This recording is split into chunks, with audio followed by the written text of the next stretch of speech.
Estamos invadidos del politeísmo en nuestra cultura. Invadidos. Lo hemos tratado de ir evitando. Pero en fin, vamos a continuar. Nada más que vean que había nombres que ya empezamos a tomar o por pueblos o por grupos. El caso de Doeg el Edomita, que venía de Edom, esta zona. Uriah el Hitita, que también se platicó en la clase pasada, que proviene de un pueblo no judío, Uriah el Hitita, o del que cantamos, que empieza Eliao Atishvi, que es el Tesbita, que hoy quienes vayan a Jordania tienen la oportunidad de visitar la población de Tesba, que es de donde proviene Eliao. Vamos a los nombres de guerra, y estamos cerca de Hanukkah. Es importante que sepamos que aquí todavía no tenemos apellidos, pero vamos tomando apellidos, nombres de guerra. Y eso hace que los tomemos de tal manera que, por un lado, no se transmitan de padre a hijo, no necesariamente, es voluntario, y que se utilicen fórmulas que son mucho más comunes vamos a llamarlo de manera afectiva, o los onomasticistas le decimos hipocorística, una manera hipocorística de referirse a una persona. Entonces, Matitiao, o Matatías en español, Matitiao toma el nombre Ahashmonai, en recordación hacia arriba. Sin embargo, Yehuda Maccabi dice: yo no tengo nada que ver con el tema del bisabuelo, yo tomo mi nombre en función a una frase que para mí es inspiradora y me permite tomar las armas en contra de los griegos. Es una manera de reafirmar tu credo y tu manera de ser. Eso es como se adoptan los nombres de guerra. Luego vamos teniendo nuevos apelativos, que como ya les dije el caso aquí de Quito, pero vamos tomando nuevos apelativos que seguimos en la cultura mesopotámica, pero vamos ya entrando a lo que va a ser la parte sureña de Europa, principalmente la bota itálica, donde encontramos poblaciones muy interesantes como Benvenentum, a donde viene el apellido Benveniste, o Capua, de donde viene el apellido Capuano, Roma, Romano, Brindisi, salud, no tiene nada que ver. Y tenemos así otros, ya les había dicho el caso de Ancona, el de Salamis, y así vamos adoptando apellidos que van acorde con el lugar a donde vamos llegando. ¿Los Chiprut son de Chipre también? Los Chiprut son de Chipre, sí, claro. Los apellidos ocupacionales ya es una costumbre ya un poquito más generalizada, y muchísimos judíos tienen apellidos ocupacionales. Yo no tengo apellidos ocupacionales, pero hay mucha gente que los tiene, y esto es producto de que las poblaciones van creciendo, los nombres ya no pueden ser repetidos, ya no todo el mundo se dedica a generar nuevos nombres. Entonces vamos a poner en nuestra comunidad el nombre asociado a la actividad. Y por eso tenemos casos como el de Hananín Acará, son nombres muy antiguos, que aparecen en la Gemara, que era un maestro de Torah, porque Bucoré, o Hutzpita Meturgeman, que era un traductor o intérprete, o el caso de Efraín Zafra, que no era el banquero, sino que estamos hablando del escriba, que es un Zafra. Así es como vamos generando apellidos ocupacionales, hasta aquí todos dentro de lo que pudiéramos llamar dentro del mundo sefaradí, y tan es así que vamos viendo la parte norteña de África ocupada por el mapa judío, hasta llegar al Magreb, que es el punto más occidental del continente africano, pero al norte, y ya estamos entrando a España, ya estamos en la zona Gaula, que posteriormente iba a ser Francia, y después estamos en Italia, en la zona Dalmacia, que es obviamente lo que terminó siendo Albania y Yugoslavia, y la zona Tracia y Samotracia, que fue en la zona de Armenia y la zona de Grecia también, ¿no? Y también Turquía. Esas son las zonas a donde se van estableciendo. Estamos hablando del primero al tercer siglo de la era común. Y van a decir, ¿y los apellidos? Es que los apellidos en general no los tomábamos, si ustedes se dan cuenta. Era una manera de identificarse. Las otras sociedades los tomaban y todavía no era obligatorio que tomáramos apellidos. Si bien creemos que los Ashkenazim fuimos los últimos en la historia y por lo tanto los últimos en adoptar apellidos, el último país que obligó a los judíos a tomar un apellido fue en el siglo XX. ¡Wow! Y te vas a ir de espaldas contigo a qué país es. Fue Turquía. Hasta 1935 Turquía le daba el derecho a tomar o no tomar apellidos a los judíos. Hasta 1965 que se convirtió en una obligación. Aquí es el mapa de la presencia árabe en los distintos países y por lo tanto ven los apellidos que la gran mayoría de ellos son apellidos ocupacionales y es producto evidentemente del intercambio de bienes y servicios que nos hacía más fácil enterarnos unos de otros.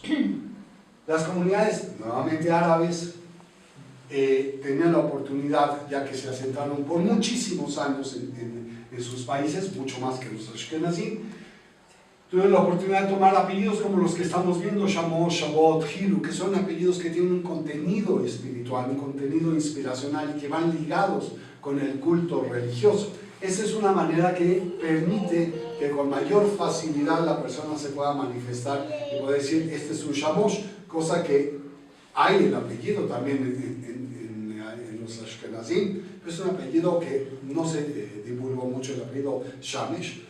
Prácticamente no existe ese apellido. ¿Por qué? Porque los ashkenazim no podíamos enseñar nuestro culto, pero sin embargo los árabes, ¿cuántos Shamosh quieren que haya? Muchísimos.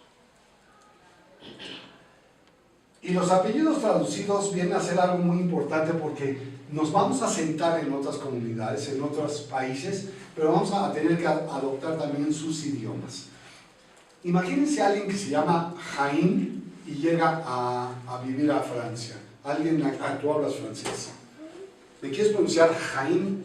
Como te lo dije, Jaime, pero en francés. Ah, entonces no existe la voz. ¿Ven? Entonces, como no existe la voz, esta persona dice, no, no soy lo que acaba de decir Vivi, y por lo tanto, Vidal. Porque Jaime y Vidal es lo mismo, prácticamente. Da el mismo sentido del vocablo. Bueno, ¿alguien habla italiano? ¿Cómo se dice querido en italiano? Caro. Y en árabe, Habib, es querido. Pues, pero no se puede decir Habib en italiano tampoco. No existe la palatinización de la J como nosotros lo hacemos. No hay. Entonces, ahí lo tenemos. Y así empiezan a traducirse apellidos como Maimón de Asher o Frid de Beniste en vez de Shalom, porque curiosamente estamos hablando ya siglo IX, plena Edad Media. Una de las causas más importantes de muchos reinados europeos era prohibir el uso de voces judías ante la sociedad. Y el nombre Shalom era mega judío. Entonces les dijeron, te lo vas cambiando. ¿Cuál sería la explicación de Maimón a Asher?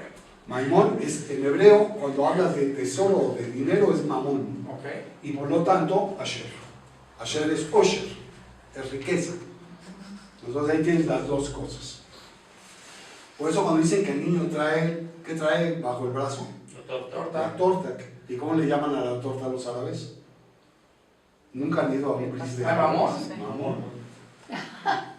Ahora, en esos casos también hay, porque ahí son traducidos, pero también hay lo que es al revés, la no traducción, pero el sí manejo de, ¿cómo decirle? De que la fonética suene diferente o distinta de acuerdo al lugar. Sí, claro.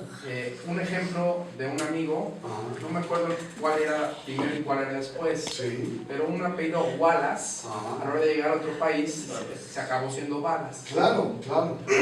Mira, es muy fácil. Si has ido al norte de Israel y conoces los ríos, hay un río muy importante que hoy le dicen el río Banias. Pero el problema es que es Banias, no es Banias. Es que los árabes no pueden pronunciar la P. Sí. No existe, Bueno, lo mismo no existe la voz P en árabe. Sí. No es que los árabes que ni existe. También en el caso de Petra, dicen Petra, ¿no? Claro, no existe. Petra no es una voz árabe. Sí. Correcto. No pueden decir. Ya vamos a separar, ¿ok? Pues aquí ya no vamos a tener problema para poder identificar a los turcos, porque aquí donde vemos todos estos puntitos son una comunidad judía. Vean cuántas comunidades judías tuvimos. Estamos hablando entre el siglo XI y XIII, donde ya empezamos a adoptar apellidos. ¿Y por qué? Porque nos van obligando. Los reyes del momento van diciendo, yo quiero identificar a la cultura judía de la cultura árabe, y por lo tanto cada uno tiene que tomar apellidos. Los apellidos que tomamos no son de manera accidental. Esto es, si yo fuera el dueño de un solar, que este solar tuviera una producción de algún bien, o tuviera un potosí, un beneficio de alguna mina, entonces yo tengo el derecho a tener un escudo de armas, o tener en todo caso un blasón, y ese blasón me permite estar ligado, no como un noble, pero acercarme a la nobleza, y tener derechos a cobrar, gabelas, impuestos, derechos de paso, una serie de cuestiones. Un judío agarraba y decía, pues yo tomo el apellido, ese no me conviene, o sea, tú no puedes tomarlo. La única manera en que lo podía tomar era cuando reconociera que este señor feudal fuera su amo o patrón. Y por eso muchos apellidos, por ejemplo el apellido Acosta, que era un apellido de beneficio, un apellido que tenía dinero, hay muchos judíos que toman el apellido de Acosta. Cuando eres de algo, entonces es muy probable que sea de tu vida. Muy probable. Por eso las mujeres, cuando se casan, la costumbre mexicana de que son tal de tal, pues como que es de tal. No es que sea de tal porque sea propiedad de, sino que obtiene los beneficios económicos de tal. Esa es la razón por la cual tiene el de. Y otra de las razones es de que no podíamos adoptar todo tipo de apellidos. Adoptamos apellidos de ciudades muy comunes, por eso los Sevillas. Es decir, ¿qué tiene en común Sevilla? No tiene nada de común como tal. La ciudad es bellísima y tiene una gran tradición, pero había muchísimos sevillanos, no había una heredad propia de Sevilla, no había un señor de Sevilla, por así decirlo. Era parte de la corona. Y por lo tanto, judíos que vivían en la zona podían tomar ese tipo de apellidos y tomamos este tipo de expresiones. Alfonso VI es el que viene, vean ustedes, hablamos del siglo XI, garantiza derechos de musulmanes, judíos y cristianos y avisados, damos la palabra, que vivían en la ciudad, dando así el inicio a lo que era la tolerancia, y por lo tanto la tolerancia a los judíos implicaba, te tolero siempre y cuando hagas lo que yo te digo, y entonces vas tomando apellidos. Y el que ya realmente lo deja muy bien determinado es Alfonso X el Sabio, porque ya estamos hablando ya del siglo XIII, donde en sus famosas partidas ya se establece la norma por la cual los judíos tienen la obligación clara, formal y definitiva de ir adquiriendo apellidos. Me voy a brincar un poquito para que vayamos más rápido. La frecuencia geográfica pues no viene al caso en este momento. La heráldica ya la comentamos. Normalmente se encuentran un judío que dice, es que yo tengo escudo de armas o de blasones, ya le pueden decir, pues entonces no eres judío. Los judíos no tenemos escudos de armas ni de blasones. Que lo armamos, está bien, pero no lo tenemos. El caso de los apellidos de alusión es muy interesante porque aquí vamos a encontrar que se van haciendo menos las comunidades, como se dan cuenta. ¿Por qué? Porque están empezando a haber revoluciones en contra de los judíos a partir de las leyes de Bayón de 1391, que haciendo un parangón con las leyes de Nuremberg, vean ustedes lo que hacen las épocas. Siglo XIV para el siglo XV, 101 años les tomó para expulsar a los judíos, mientras que ni una década le tomaron a los alemanes para hacer lo que hicieron, cada quien guardada la proporción, cada quien en su época, pero exactamente en el mismo sentido de acabar con los judíos. Y entonces los judíos tienen o que integrarse a la sociedad, y no solo a la sociedad, sino tenían que integrarse a la religión católica, y al integrarse a la religión católica tenían que abandonar muchas de sus costumbres, que eran vestimenta, que era alimento, que era costumbre religiosa y por lo tanto onomástica, los nombres. Y ahí es donde empiezan los problemas para poder identificar quién era verdaderamente judío o no, cuando adoptó nombres que comúnmente no eran de judíos. Sin embargo, hubieron algunas personas muy atrevidas que tomaron apellidos que tenían la doble connotación. Esto es, suenan de una manera en español y suenan de una manera distinta en hebreo y se expresa la misma palabra. ¿Quién es muy bueno en hebreo? O bastante bueno. ¿Quién es ella? Ella. Tú me ayudas. ¿Tu nombre ella? Lidia. Lidia, ¿cómo es ella? Ok, Lidia. Tú me ayudas con el hebreo mientras todos los demás con español. Si yo digo el apellido José María como tal, pensemos en español. Me estuve pensando en hebreo de otra manera porque sabes. Se María, ¿a qué nos suena? José María. Se María, se Mariano. Vete hacia la fe mariana, ¿no? De alguna manera. Y si lo digo en hebreo, Shmaria, Shomron o Shmariau. Shma, más de Shma. Lishmor. Lishmor, más de Lishmor. Observar. Que Hashem me cuide. Shmaria, que Hashem me cuide. Entonces, se María, sí, Así claro. que Yud Hei es Dios. Bejarano no es el político de las ligas. Bueno, sí, pero no tiene nada que ver. Bejarano, ¿De Beja? en español, me vas a decir, pues es el que viene de Bejar, que por cierto no tiene nada que ver, pero no es así. Pero bueno, vamos a decir que es el gentilicio de Bejar, para no entrar en discusiones. Pero si yo te digo que el Bejarano viene del hebreo Bajartanu, entonces ya cambió el contexto. Y es, nosotros somos el pueblo elegido, tú nos escogiste. Y así sucede. Moreno, pues es el artesado, pero en hebreo es Moreinu, nuestro maestro. Madrazo no es golpazo, aunque sí. Midrash, madrasa en árabe o midrasha en hebreo, que es la casa de estudio. Lo que estamos haciendo acá, nos estamos dando de madrazos de estudio. Y García o Garzón, obviamente, viene de la voz ger en hebreo, que es el extranjero. Tengo que dar mi cara de extranjero ante la sociedad, pero yo en casa sigo siendo judío. Y hay muchas otras fórmulas, pero es muy interesante esto de los apellidos anusim. Tenemos apellidos cristianos, típicamente cristianos, me refiero como tuvimos el caso de San Juan de la Cruz o Santa Teresa de Jesús, que adoptaron este tipo de voces, notoriamente judíos. No se manifestaron como tal, sino se tuvo que entender o extraer de sus textos su judaísmo, pero era gente que era claramente judía, pero había adoptado otras fórmulas. Tengo que correr, disculpen. ¿Nadie quiere ser español este domingo? No. Ok, gracias, vámonos. Brincamos, porque eso sí está un poco complicado. La expulsión obviamente en 1492, nos vamos para afuera, vamos a muchos países, no únicamente a Grecia y Turquía, pero claro, ese fue el punto fundamental a donde nos concentramos. También fuimos a Francia, fuimos a Holanda, fuimos a Inglaterra, fuimos naturalmente a Portugal, pero 5 años después nos sacan. Y entonces eso automáticamente nos hace ir volviendo a adoptar los apellidos que ya teníamos, pero adoptando las voces de otros idiomas, hacen que nuestros apellidos se expresen ya de una manera, obviamente en esa zona más otomana. Esto es, el que era Alcalá ya no es Alcalá, ya es Alcalá-i, porque ya es común recargar de manera aguda y terminar en una i, de manera de sufijo, las voces en turco, es muy común eso.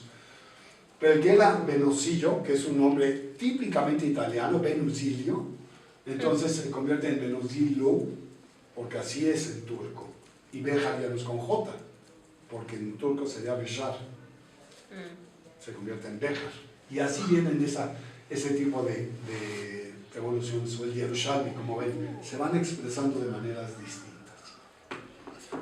Shamis aquí, no hay Shamis, y estamos en la zona de Shamis. ¿No hay un solo Shami? Casado. Wow. Qué raro, ¿no? Levanta la mano.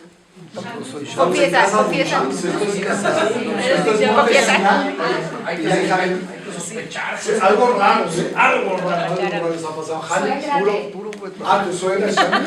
No, ella es suegra. Ok, ya estamos. Tú eres suegra de. Perfecto. Ya representas a los Shamis. ¿Y Halelis? Tampoco. Diosito. ¿Qué es esto? Grave. Ahora sí, suéltense, podemos decir todo. Shamis y Halelis, siempre decimos que los Shamis vienen de Damasco y los Halelis vienen de Alepo. La pregunta es si Sham es la Mesek en hebreo. No. Y si Alepo, que es Alepo, es Halab. Sí, así se le dice, ¿no? Así se le dice, pero no es. Todos tienen la tendencia de decir, es que mi abuelo venía de tal lugar y por lo tanto yo soy de tal lugar. Sí, pero tú no naciste a partir de tu abuelo. Bisabuelo, tatarabuelo, recontra tatarabuelo, y ahí vamos a llegar a saber de dónde realmente vienes. Por lo tanto, estos judíos árabes provienen no de Siria, provienen más de Irak, que es la zona natural del Gan Eden. Al-Shamia, ya suena Shami, ¿verdad? y Al-Halabia, que hacían los árabes. Entonces eso Y sí. los de Halabia, ¿qué crees? Se fueron a Alepo. Y los de Achamie se van a Damasco. Y así es como se generan las comunidades. No tiene nada que ver, absolutamente nada que ver. Bueno, los Ashkenazim, ¿desde cuándo existimos realmente? Ha habido una gran discusión de cuándo existimos y curiosamente hoy cayó en mis ojos un artículo de, sin duda, la autoridad mundial en apellidos de judíos en el mundo, que se llama, curiosamente, Alexander Beider.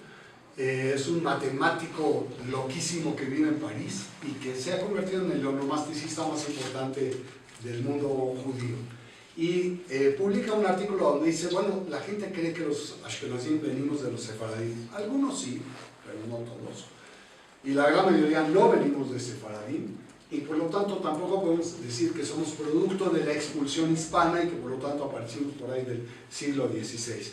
Hay pruebas muy claras de que había Ashkenazim en el siglo XI, siglo XII. Por lo tanto, es un proceso histórico hasta que el 14 y 15 vamos adoptando apellidos y entonces vamos tomando voces del lugar.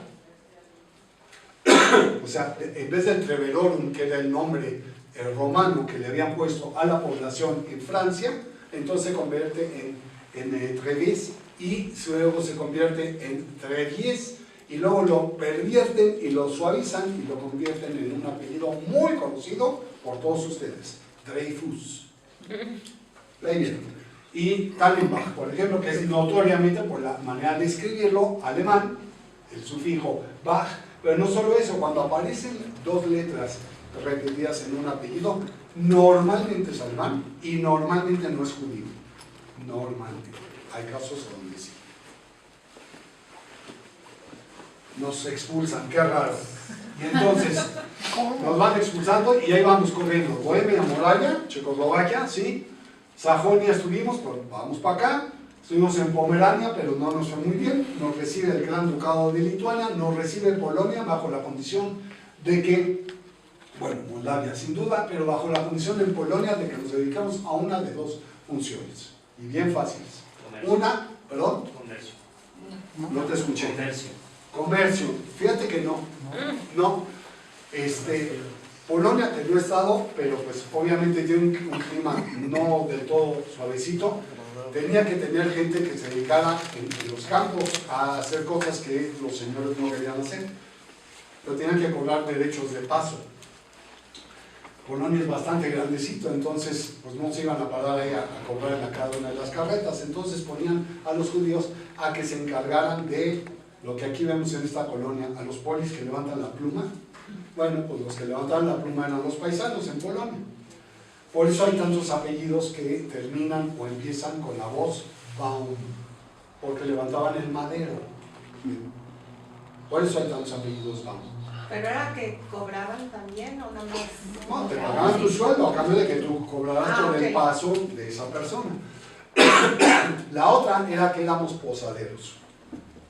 Y el hecho de ser posaderos en esos caminos era de que se podía ganar buen dinero, un poco del comercio de que tú hablas, David, pero era un comercio aquí, la verdad es que sí estaba históricamente, no es bueno decirlo, pero hay que reconocerlo, estaba bañado de algo de tranza. Esto es, no es de que cobraban más caro las habitaciones o más caro el alimento, lo que pasa es que cobraban el trago a buen precio, pero estaba adulterado el trago. Esa es la realidad. Esa gran diferencia es la que permitió que los paisanos se fueran quedando con algo de centavos.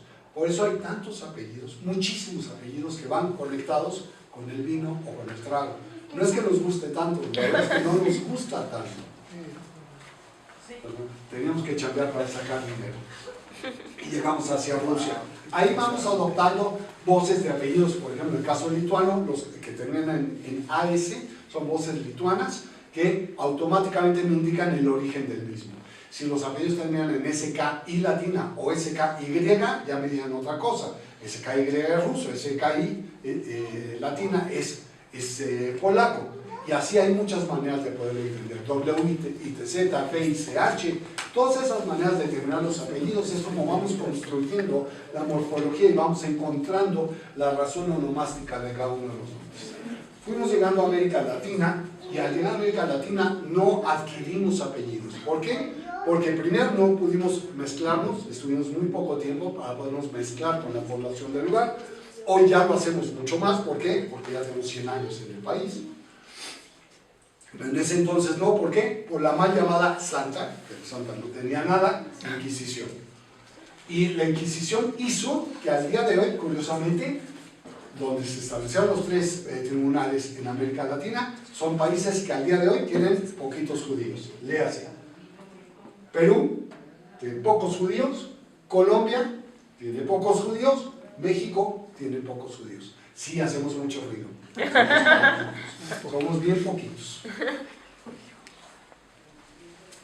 ¿Comparado con qué?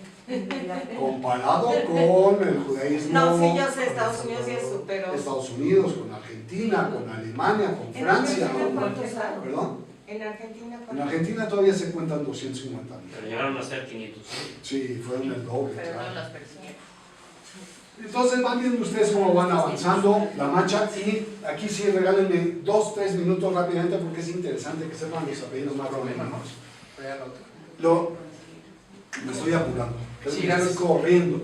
En el tema de los apellidos matronímicos es, el judío presume mucho, porque tenemos 3 padres, pero eso sí, 4 madres. Eso de que no tenemos madre, nos sobra más de una. Esa es la realidad, y al tener tantas madres es que también le damos una parte fundamental, esencial y central en la vida del pueblo de Israel. El hecho de tener tantas madres también nos hace que reconozcamos la influencia de la mujer en la familia, y también tuvo una influencia muy clara en la generación de apellidos. Cuando se estableció la política de los ejércitos cantonistas de llevar a todos los chicos a la guerra, en el caso de que no fueran judíos los llevaban por 7 años a la guerra, de edad 18 a edad 25, y bueno, regresaban los que podían regresar. Pero en el caso de que si eran judíos tenían que retomarlos a los 12 años, ojo con la edad, que no hicieran bar mitzvah, y por 25 años nada más. Entonces, pues ¿quién regresa 25 años después de una guerra? Pues es imposible, y si regresa, ¿cómo va a regresar judío? O sea, ya se le olvidó. Bueno, pues evidentemente entonces ya nos encontramos, perdón, luego lo voy a utilizar,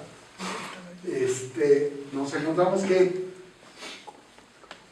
había una gran posibilidad de perder a estos chicos. ¿Qué hacían las madres? Pues eran rete inteligentes. Les caían los del IFE de esa época, pero la mamá decía, no hay IFE, no hay cartilla militar, no hay manera de que sepan que mi hijo es mi hijo. Y por lo tanto, si el niño se llamaba Alejandro Rubinstein y venían por Alejandro Rubinstein, la mamá decía, vamos a suponer que la mamá se llamara Sore o Sara, y decía, no, aquí está Alejandro Sirkin, el hijo de Sara. No le decía nada, no le dijo una mentira. Nada más le cambió el apellido, y entonces se generan voces como Kin o Rifkin, el hijo de Rivka, que va teniendo entonces una riqueza la onomástica judía. El caso de los apellidos Mann es muy interesante, no en todos, pero en muchos casos. La mujer es la que traía el pan a la casa, y ahí sí era la gran mayoría en la Europa Oriental, porque el pobre hombre, pobrecito, tenía que estar 8 horas estudiando en la yeshiva, y la mujer no hacía nada. Nada más tenía que cocinar, lavar, atender a los hijos, traer comida, dejar la casa limpia, mientras el pobre marido estaba 8 horas estudiando. Y un día la señora se enferma, porque pues, como cualquier otra, y el marido tiene que salir a la calle y tiene que comprar la mercadería para poder hacer lo que la señora hacía para poder comer. Y llegaba y pedía lo que en cualquier mercado se pedía en ese entonces, pues fiado. ¿Y tú quién eres? Yo a ti ni te conozco. Ah, es que yo soy el esposo de Golde. Ah, Goldman, claro, ella paga muy bien, llévate la mercancía, no hay problema. Y así se van generando apellidos matronímicos. Los acrónimos son apellidos muy interesantes.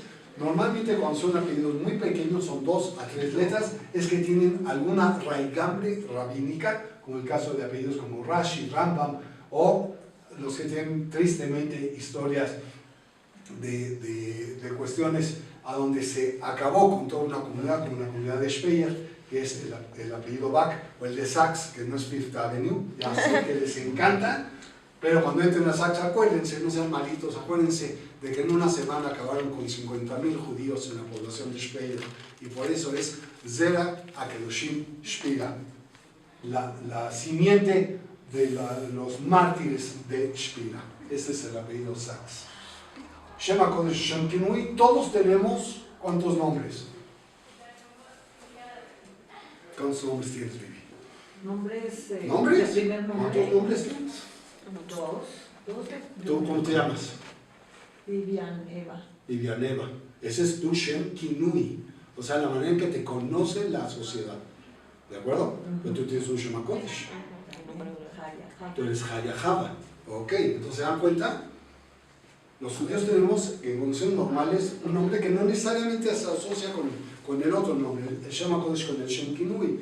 El nombre que nos conocen de la sociedad es una manera, y el otro en el que somos reconocidos ante el pueblo de Israel o ante la Torá es otro. Algunas veces coincide, no necesariamente coincide, hay nombres comunes, Lidia es un nombre común, y por lo tanto no es el Shem HaKodesh, hay otro nombre común, hay otro nombre Kodesh. Pero no solo eso, los judíos tenemos tres nombres. El Shem se hace con una Mem, una Shin y una Mem, ¿de acuerdo? La Mem es un cuadradito y la Shin es algo así como lo que estoy señalando. Los tres brazos son el Shem HaKodesh, el Shem Kinui, y aquí les falta el otro Shem. Y ese Shem es el más importante, es el Shem Tov, el Shem de nuestras acciones, el Shem de la eternidad, el Shem que va a aparecer anotado en nuestra lápida, todos hasta 120 años. A nadie le van a poner a dónde se fue de viaje, qué estudió, si fue fiel o si fue infiel, cuál era el saldo de la chequera. A nadie le van a poner eso en la lápida, pero a todos, sin duda, les van a poner el nombre. Esa es la parte más preciada de todos nosotros. Shem Tov, el buen nombre. Yo soy grosero, hay una conferencia de mi hija y... Échale, adelante, rápido. Gusto verte de nuevo. Igualmente, me encantó, gracias. Apellidos emblemáticos son los apellidos que se establecieron en el gueto de Frankfurt am Main en el siglo XVI y se van estableciendo, porque no había anuncios espectaculares, se ponían anuncios afuera de la casa, escuditos, a donde se ponían Blum, una flor, y por lo tanto el señor vendía flores, Spiegel o espejos, y entonces ya sabíamos que vendían espejos Stern. Y en el caso de Rothschild, para que se lo sepan, era una familia que tenía una casa de empeño y que, pues, ¿qué tipo de símbolo pones de una casa de empeño? Está difícil, ¿no? Entonces se les ocurrió poner un dosel, un dintel verde, de lona verde. Entonces cuando la gente quería empeñar algo, ¿dónde está el dintel verde, no? Y con el paso del tiempo, ¿qué le pasa a un dintel verde con el sol? Se pone rojo. Entonces los que eran Green Shield se convirtieron en Rothschild. La batería está agotándose de esto, pero no de mí. Ok. Por eso sonó, y ya no me deja continuar, espero que me deje continuar. Apellidos infamantes, sí, también nos pusieron apellidos obligatorios. Hubimos quienes pudimos comprar apellidos, casi todos los que terminan en Stein, o que tienen que ver con una piedra o con una joya, son apellidos comprados. Pero hay algunos que no tuvieron cómo tomar apellidos de padre o de lugar o de ocupación, y entonces se los impusieron. ¿Como cuáles? Como Schmalz, grasa, Borgenicht, no le prestes. Salud. Gracias. Ochsenschwanz, cola de buey. Temperaturwechsel, cambio de temperatura o temperamental. Sing mir was, cántame algo. Nada más por mover. Galgenstrick, ese es precioso, cuerda de orca. Eselkopf, cabeza de burro, o el elegantísimo Taschengreifer, que es cartelista. Así hay esos apellidos de colores, nada más en Hungría se establecieron apellidos de colores, como lo están viendo. ¿Por qué? Porque la emperatriz, estoy traduciendo, perdón, de María Teresa de Habsburgo, establece que el país lo va a dividir en 4 sectores, como en una cruz, y aquí puso Schwarz, aquí puso Weiß, Green y Rot. Tan sencillo como eso. Entonces, aquí en México tenemos Schwarz, tenemos Weiß, tenemos Green, tenemos Rot. Pregúntenle si van a ver que son de esta zona. Así de sencillo, así se los dividieron. Y así fue como fueron adoptando estos apellidos. Ya estoy casi, perdón, Gloss es gris, pero también es gordito. Perdimos 6 millones de judíos, pero también perdimos 10.000 apellidos que nunca más van a ser pronunciados. Los malditos nazis nos pusieron a cada uno de los judíos junto a nuestro nombre, nos pusieron el nombre de Israel y el nombre de Sara. Qué manera tan exótica de actuar, ¿no? La realidad es de que querían demostrar que ellos estaban por encima de nosotros. ¿Hasta en qué? Hasta en nuestros nombres. ¿Y por qué en ello? Porque Israel y Sara tienen 2 letras que se comparten. Shin y Reish. ¿Y qué significa eso? En hebreo, Sar. Yo soy tu ministro. Yo estoy por encima de ti. Tú me vas a hacer caso. Y ya para terminar, vamos con los de Israel, nada más para que sepan ustedes los apellidos de nuevo cuño que se van a encontrar, por ejemplo, el de Ben-Gurión, que era originalmente Green, o Meyerson, Pérez Persky, Netanyahu, es Mileikovsky, para que se lo sepan, Lapid, que es su contrincante, es Lampel, y así hay muchos otros apellidos que no tienen nada que ver. La ley Bar Yehuda es muy importante que se la sepan, se vota en 1949, y a partir de esa ley, los israelíes pueden cambiar su apellido más rápido que comprar un celular. Literalmente. Es la cosa más sencilla del mundo cambiar de nombre en Israel. ¿Cómo se llama la ley? Bar Yehuda. ¿Y por qué es Bar Yehuda? Porque el diputado que la propuso en la primera votación se llamaba Idelson. Para la segunda ya se llamó Bar Yehuda. ¿Qué es? Lo mismo. Lo mismo, nada más que lo hebraizó. ¿Por qué se hebraizaron los nombres? Porque Ben-Gurión tuvo la bendita idea, no sé si buena o mala, de que todos los miembros del ejército y todos los miembros diplomáticos, digo del ejército de altos niveles, y los diplomáticos, estoy hablando desde cónsul para arriba, todos tuvieron que hebraizar su nombre, porque era la manera de ir generando una nueva cultura. Tenía un lado positivo, tuvo un lado negativo, porque mucha gente ya perdió sus nombres. Ahora en Israel se está regresando a la toma de nombres. Y ya para cerrar, y estoy a 1 minuto de acabar, somos el pueblo del nombre, que no se nos olvide. Tenemos por Dios al nombre, porque le decimos Hashem, y su nombre es el nombre. Somos el pueblo que derivamos de uno de los 3 hijos de Noé, cuyo nombre era Shem. Cuando alguien ataca al pueblo de Israel, le decimos que es un antisemita. Y dices, no, pero los semitas son los árabes y los judíos. No, desde el siglo XIX todo el mundo sabe que cuando alguien es antisemita no es antiárabe, es antijudío. Cuando están atacando al judío, están atacando al nombre, porque el nombre es la esencia, es la huella del alma del pueblo de Israel. Muchas gracias.